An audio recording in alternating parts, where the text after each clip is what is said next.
పాలేరు నాని, పేరు నాని కదా, పేరు పాలేరు నాని బందర్ బస్ స్టాండ్లో బాత్రూంలో కొడుకునే బతుకత్తంది. అతను పవన్ కళ్యాణ్ గారిని విమర్శిస్తున్నాడు. తంబలపల్లికి నీకేం సంబంధం? మధ్య పవన్ కళ్యాణ్ గారి మధ్య ఉన్నారా?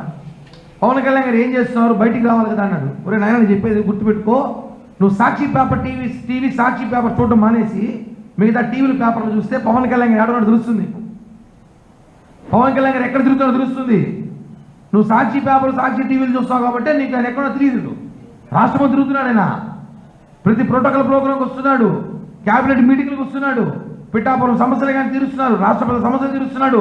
ఇంకోటి గుర్తుపెట్టుకో, ఆయన ఆంధ్రప్రదేశ్కి మాత్రం పరిమితం కాదు, తమిళనాడు కర్ణాటక రాజకీయాల్లో కూడా కీలకమైన నేత పవన్ కళ్యాణ్ అనే వ్యక్తి.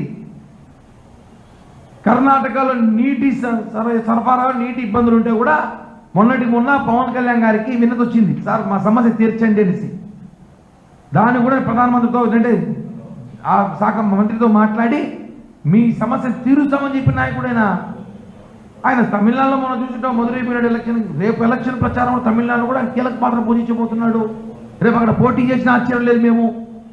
అలాంటి నాయకుడైన ఆయన ఎట్లా మీలాగా ఒక ఇంటికాడ కూర్చొని కాపలాగా పని పాట లేదనుకుంటున్నారా? పవన్ కళ్యాణ్ గారు కనిపించట్లేదు. ఎలక్షన్ ముందు ఊరికిపోయినాయంటే అవును, ఎలక్షన్ ముందు మీరు చేసిన అరాచకాలు అన్యాయాలు, మీరు చేసిన దోపిడిని మేము ప్రజలకు చూపించాం. ఇప్పుడు మేము ఇచ్చిన మాట ప్రకారం ప్రజలను పరిపాలించాలి, ప్రజలకు ఇచ్చిన హామీలు నెరవేర్చాలి. ఆ పనిలో ఉంటామా? నీలాగా కుక్కలా మరుగుతూ ఉంటామా మైకుల ముందర? ఒకటే చెప్తున్నాం, పవన్ కళ్యాణ్ గారిని విమర్శిస్తే మాత్రం నాలుగు కత్తిరిస్తాం. నానికి చెప్తున్నా, పాలేరు నానికి హెచ్చరిస్తున్నాం.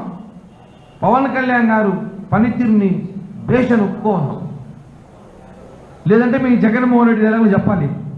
మమ్మల్ని సన్మానించాల్సింది పోయి, మాకు సాల్వా కప్పాల్సింది పోయి, మమ్మల్ని మాట్లాడతారని మాట్లాడలేము కూడా ఇంకా.